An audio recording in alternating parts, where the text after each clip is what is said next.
First contact with the impossible, Commander. Thais pressed her elongated fingers against the cool surface of her command console, her silver skin shimmering under the soft blue lights of the bridge. The GSV Stellar Harmony had been conducting routine surveys of the outer rim for 3 months now, cataloging empty star systems and updating galactic navigation charts. The mission was supposed to be simple and safe, exactly the kind of assignment that let her crew gain experience without facing real danger. Commander, Navigator Quinn called from his station, his translucent form flickering with excitement. I'm detecting something unusual on long-range sensors. Thais turned her attention to the young ethereal, noting the way his energy patterns danced with curiosity. Quinn was fresh from the academy, eager to prove himself on his first deep space assignment. What kind of unusual? There's a ship drifting approximately 400,000 kilometers ahead. Unknown configuration, no active energy signatures, but I'm reading life signs. Quinn's voice carried a note of wonder that made the rest of the bridge crew look up from their duties. Dr. Vex, the ship's Corithian medical officer, approached with his characteristic measured gait. His rocky exterior and multiple optical sensors gave him an imposing appearance, but Thais knew him to be one of the most compassionate beings she had ever served with. Life signs in deep space are always concerning, Commander. We should proceed with caution. Security Chief Grux emerged from his monitoring station, his massive stone-hide frame casting shadows across the deck. Could be a trap. Pirates sometimes use distress signals to lure survey ships into ambushes. Thais considered their options carefully. In her 15 years of commanding survey vessels, she had learned to balance curiosity with prudence. Bring us to within scanning range, but keep shields raised and weapons powered. Quinn, can you determine the ship's origin? The navigator's form pulsed as he concentrated on his instruments. Running analysis now, Commander. The design doesn't match any known configuration in our databases, but there's something strange about the materials. They appear to be constructed from refined metals that most civilizations abandoned centuries ago. As the Stellar Harmony approached the mysterious vessel, details became clearer on the main view screen. The ship was roughly 1/3 the size of their own vessel, with a utilitarian design that spoke of function over form.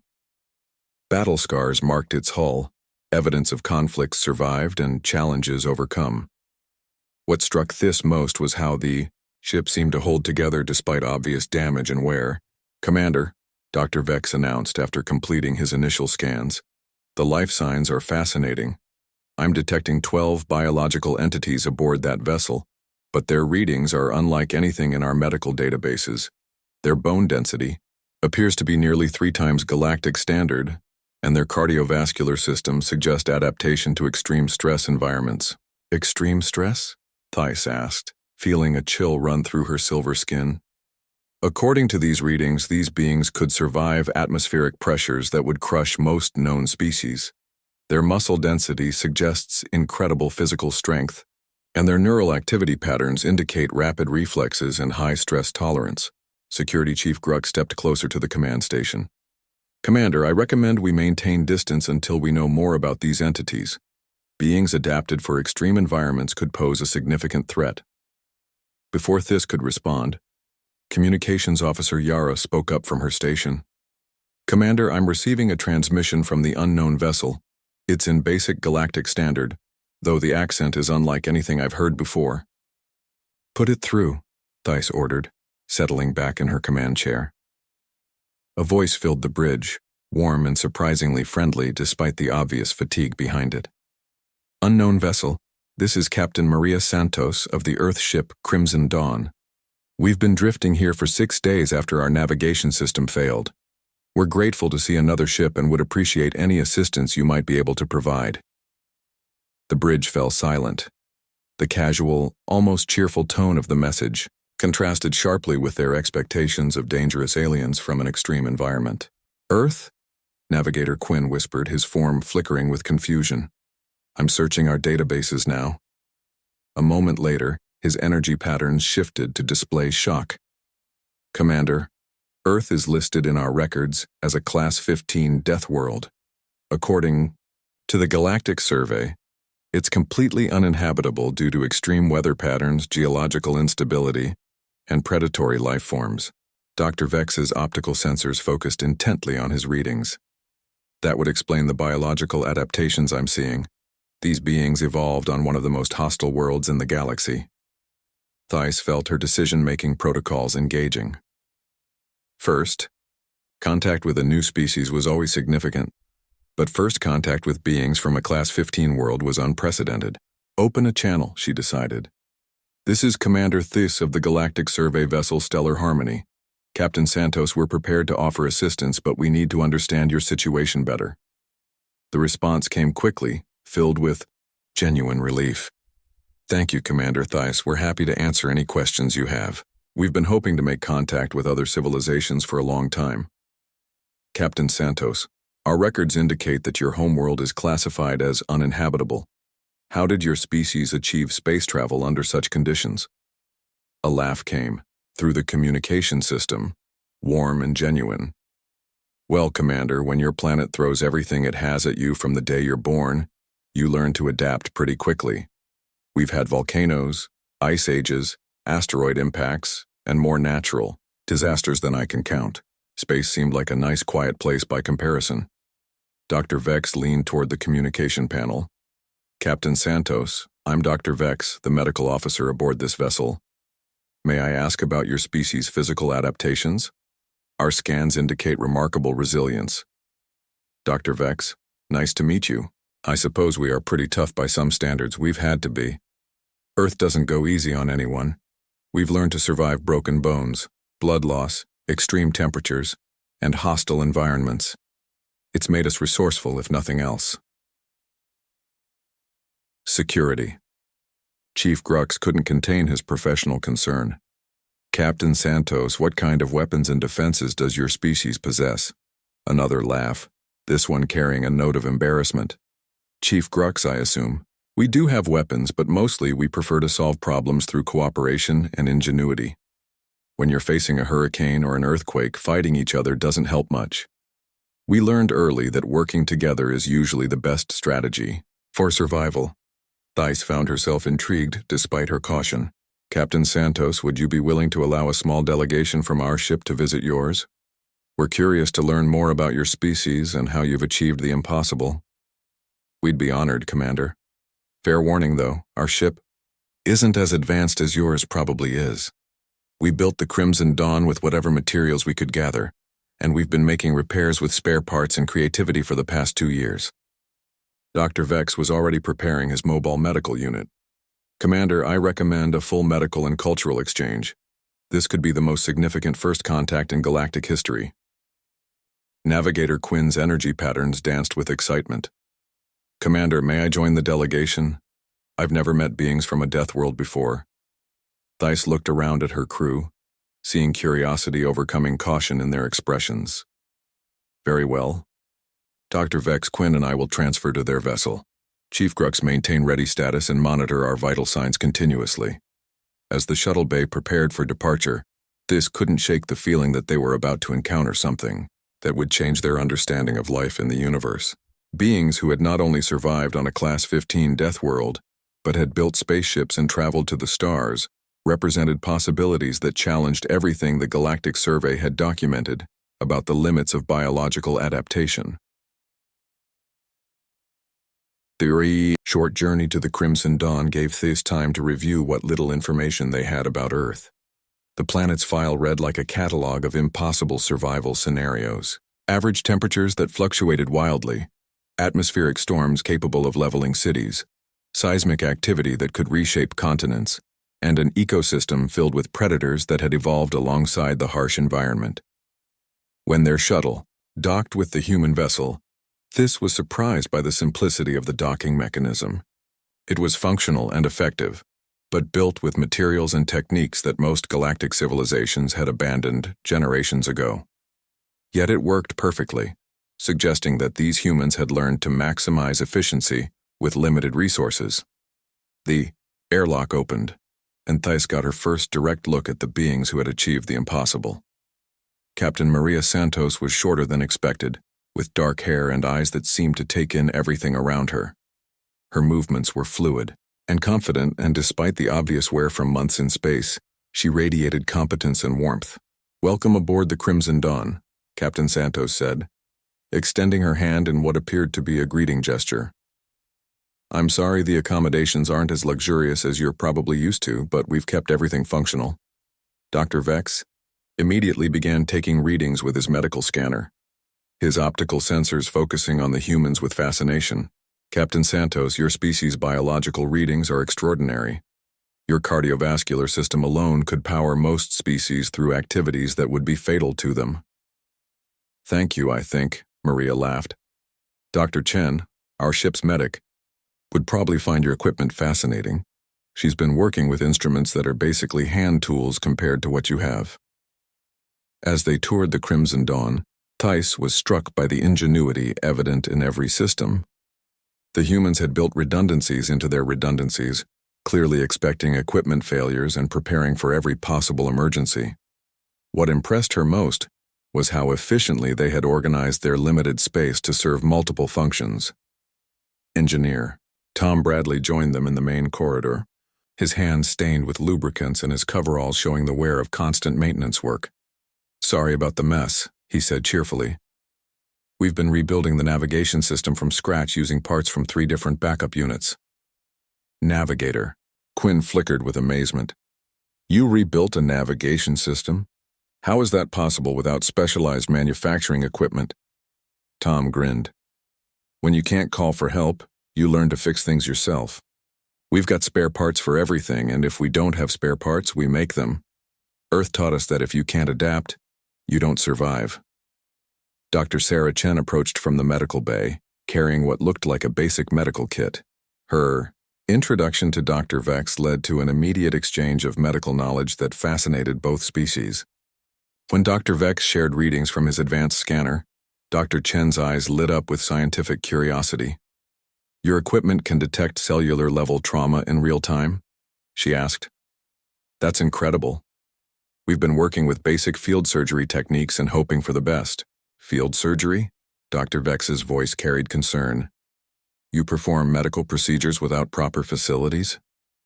"Sometimes you don't have a choice," Dr. Chen replied matter-of-factly. "When someone's injured and help is hours or days away, you do what you can with what you have. We've gotten pretty good at improvising medical solutions." As the tour continued, Thys began to understand that humanity's greatest strength wasn't just their physical resilience or their technical ingenuity. It was their ability to find hope and maintain cooperation, even in the face of seemingly impossible challenges.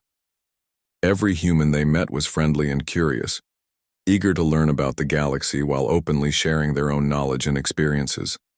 Pilot Jack Rivera showed them the bridge, where multiple backup systems ensured that critical functions could continue even if primary systems failed. "We learned early that space doesn't forgive mistakes," he explained. "So we plan for everything that can go wrong, and then we plan for things going wrong with our backup plans." The casual way these humans discussed surviving disasters that would destroy most civilizations made Thys realize that humanity's perspective on danger and survival was fundamentally different from anything in galactic civilization. What they considered normal precautions were extraordinary measures by galactic standards. As the exchange continued, one thing became clear to Thys and her crew. They had discovered something unprecedented in the galaxy. Humanity represented not just a new species, but a new kind of possibility. They had proven that intelligence and cooperation could overcome even the most hostile environments, and their arrival in galactic space promised to change everything. Understanding the Deathworlders. The second day of contact between the Stellar Harmony and the Crimson Dawn began, with Dr. Vex requesting a comprehensive medical examination of the human crew. Captain Santos had agreed readily, curious about what advanced galactic medicine might reveal about her species. "The results are unprecedented," Dr. Vex announced to the assembled officers in the Stellar Harmony's medical bay. "Human bone density averages 2.8 times galactic standard. Their muscle fiber composition suggests strength levels that exceed our strongest species. Most remarkably, their nervous systems process information and react to stimuli at speeds that challenge our fastest computers." Commander Theiss studied the medical displays with growing amazement. Dr. Vex, these readings suggest that humans could survive impacts that would be fatal to most species. Not just survive, Dr. Vex corrected, but continue functioning. Captain Santos mentioned that she once fell from a height equivalent to 3 stories and walked away with what she called a few bruises and a sprained ankle. Such an impact would crush most beings. Navigator Quinn's energy patterns pulsed with fascination. How did they evolve such capabilities? Dr. Sarah Chen, who had been observing the examination process, answered the question.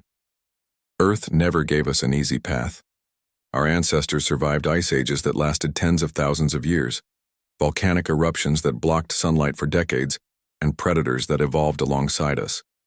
Every generation that survived was tougher than the last. Engineer Tom Bradley joined the conversation from where he had been examining Dr. Vex's medical equipment. The way I see it, Earth taught us that the universe doesn't care about your problems. If you want to survive, you have to be tougher than whatever's trying to kill you. Security Chief Grux had remained skeptical of the humans despite their friendly demeanor. Tom Bradley, you mentioned predators that evolved alongside your species. What kind of threats did you face? Tom's expression grew thoughtful. Well, there were the big cats that could take down prey 10 times their size. Reptiles, longer than this room with jaws that could crush vehicles, and insects that could inject toxins powerful enough to kill within minutes. Then there were the environmental threats like storms that could level cities, earthquakes that could swallow entire regions, and temperature changes that could kill exposed beings in hours. Dr. Vex's optical sensors focused intently on the human engineer. And your species not only survived these threats but developed technology capable of space travel? We learned to work together, Tom replied simply. When a volcano threatens your village, you don't worry about political differences. When a storm approaches, neighbors help neighbors prepare. Survival taught us that cooperation is stronger than competition. Captain Santos entered the medical bay carrying a data pad containing records from the Crimson Dawn's journey. Commander Theiss, you asked about our voyage to this sector.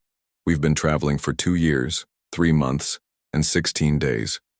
We launched from Earth with the hope of finding other intelligent life and establishing peaceful contact. 2 years in that vessel? Navigator Quinn asked, his form flickering with disbelief. How did you maintain life support systems for such an extended period? Pilot Jack Rivera laughed. Very carefully and with a lot of improvisation. We've rebuilt our air recycling system 4 times, patched the hull in 6 places, and created new replacement parts for systems that weren't designed to be repaired in space. You repaired hull breaches while in space? Security Chief Grux's voice carried professional respect despite his continued wariness. Spacewalks aren't particularly dangerous if you plan properly, Jack replied. The vacuum of space is actually pretty forgiving compared to some of the environments we trained in on Earth. At least in space, nothing's actively trying to eat you while you work. Dr. Vex began displaying comparative biological data on his medical screens. Commander, I've been analyzing the implications of human biology for galactic civilization. Their physical capabilities would make them formidable allies or opponents, but their cooperative tendencies suggest they would integrate well with existing galactic culture. Integrate? Captain Santos asked. Are we being invited to join some kind of galactic community? Commander Theiss realized they had reached a crucial moment in First Contact Protocol. Captain Santos, there is indeed a galactic civilization comprising hundreds of species across thousands of worlds. We maintain peace through cooperation, shared resources, and mutual respect. Your species would be welcome to participate if you're interested. The humans exchanged glances, and Theiss could see excitement building in their expressions. Dr. Chen spoke first. There are others? Hundreds of species? The galaxy is full of intelligent life, Theiss confirmed. Most species develop space travel after achieving stability on their homeworlds. Your situation is unique, because Earth never became stable enough for traditional development paths. Engineer Tom Bradley grinned widely. So we did things the hard way, as usual. The hard way that no one thought was possible, Dr. Vex corrected. In galactic history, no species has achieved space travel from a Class 15 world. Your success challenges fundamental assumptions about the conditions necessary for technological development. Captain Santos looked thoughtful. What would joining this galactic community mean for humanity? Navigator Quinn's energy patterns danced with enthusiasm. Access to advanced technology, medical knowledge, scientific discoveries from hundreds of civilizations, trade opportunities, cultural exchange, and protection through alliance with peaceful species. Protection from what? Jack Rivera asked. Security Chief Grux answered reluctantly. There are hostile species in the galaxy, pirates and raiders who prey on isolated worlds. Most species require protection from such threats. The humans looked at each other and began laughing. Tom Bradley spoke through his laughter.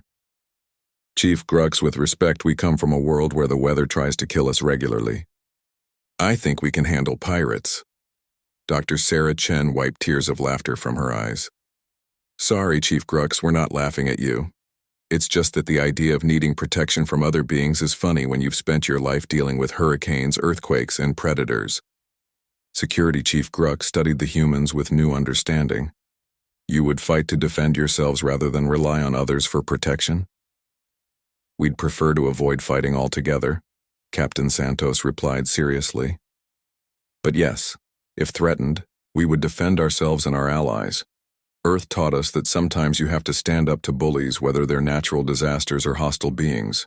Dr. Vex had been quietly analyzing data during the conversation. Commander, I've been calculating the implications of human integration into galactic civilization. Their physical capabilities combined with their cooperative tendencies and problem-solving skills could revolutionize several fields. How so? Theiss asked. Emergency response, disaster relief, hostile environment exploration, search and rescue operations, and technological development under extreme conditions. Humans could perform tasks that are currently impossible for most species. Engineer Tom Bradley perked up with interest. Hostile environment exploration?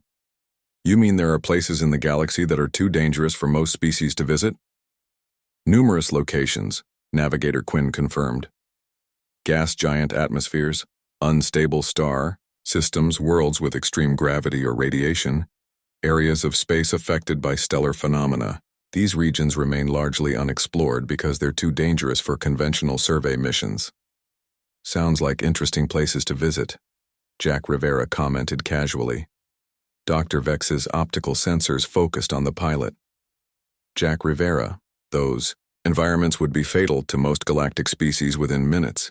Probably not much worse than the deep ocean trenches or volcanic regions on Earth, Jack replied with a shrug. We've learned to build equipment for hostile environments and work safely in dangerous conditions. Commander Theiss was beginning to understand that humanity's potential contribution to galactic civilization extended far beyond what anyone had imagined.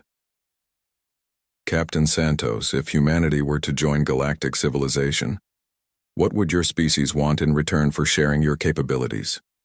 Captain Santos considered the question carefully. Knowledge, friendship, and the chance to explore the galaxy. We've always been curious about what's out there beyond our world. The opportunity to learn from hundreds of other species and share what we've learned would be incredible. And peace, Dr. Chen added. After spending our entire evolutionary history fighting for survival against our environment, the chance to live in a peaceful galaxy where species cooperate instead of compete sounds wonderful. Tom Bradley nodded agreement. We've proven we can handle the hard way of doing things. It might be nice to try the easy way for a change. Dr. Vex approached Captain Santos with his medical scanner. Captain, may I ask about your species' approach to medicine? Our scans indicate that you've survived injuries that would be fatal to most beings. Dr. Chen would be better qualified to answer medical questions, Santos replied, gesturing to the human medic. Dr. Chen stepped forward eagerly.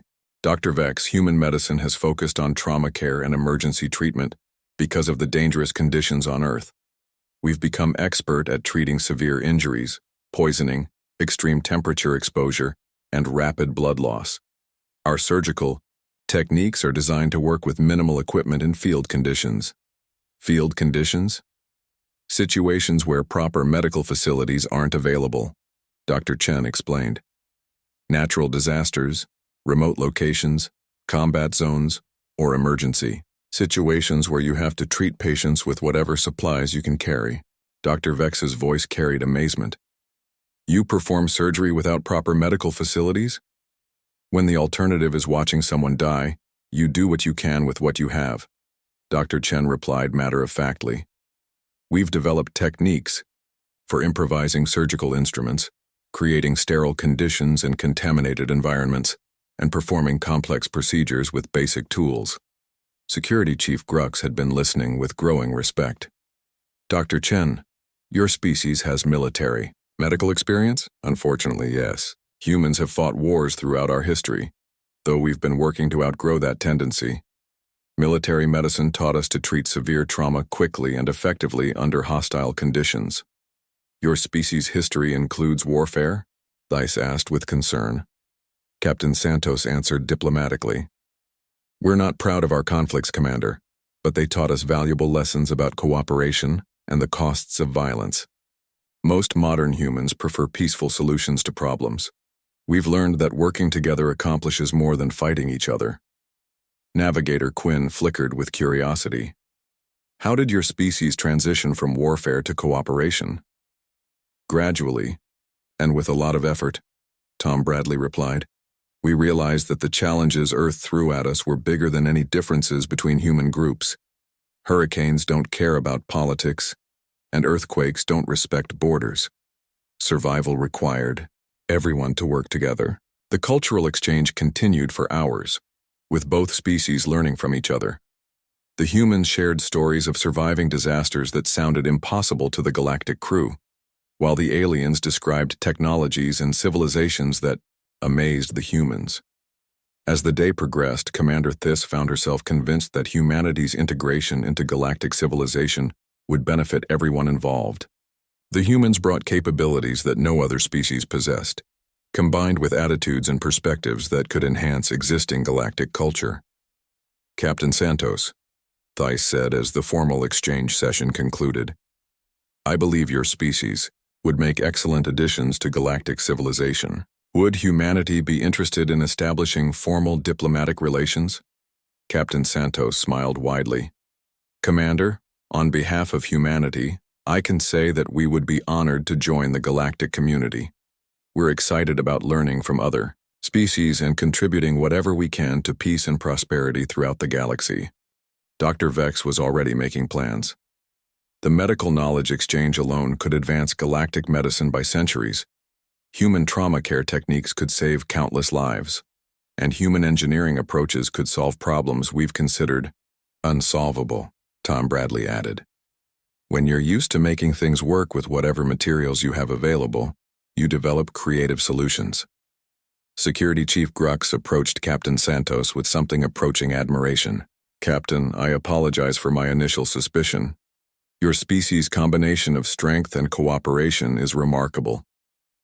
No apology necessary, Chief Grux. Caution is wise when meeting unknown species. We appreciate that you took the time to get to know us rather than making assumptions based on our appearance or origin. As the two crews prepared to part ways temporarily while formal diplomatic channels were established, Commander Thys reflected on the significance of their discovery. Humanity represented proof that life could flourish under conditions previously thought impossible, and their arrival promised to expand galactic civilization's understanding of what intelligent species could achieve. The Crimson Dawn would accompany the stellar harmony to the nearest galactic outpost, where human representatives could begin the process of formal integration into galactic society. It was the beginning of a new chapter in galactic history, one where the impossible had become possible through human determination, ingenuity, and cooperation. The Deathworld had produced not monsters, but friends who would enrich the galaxy with their unique perspectives and capabilities. Humanity's greatest achievement wasn't surviving Earth's hostility, but maintaining their capacity for hope, curiosity, and cooperation despite the challenges they had faced. As both ships prepared to depart for the galactic core, the future looked brighter for all species involved. The galaxy was about to discover what humans had always known, that working together could overcome any challenge, no matter how impossible it might seem.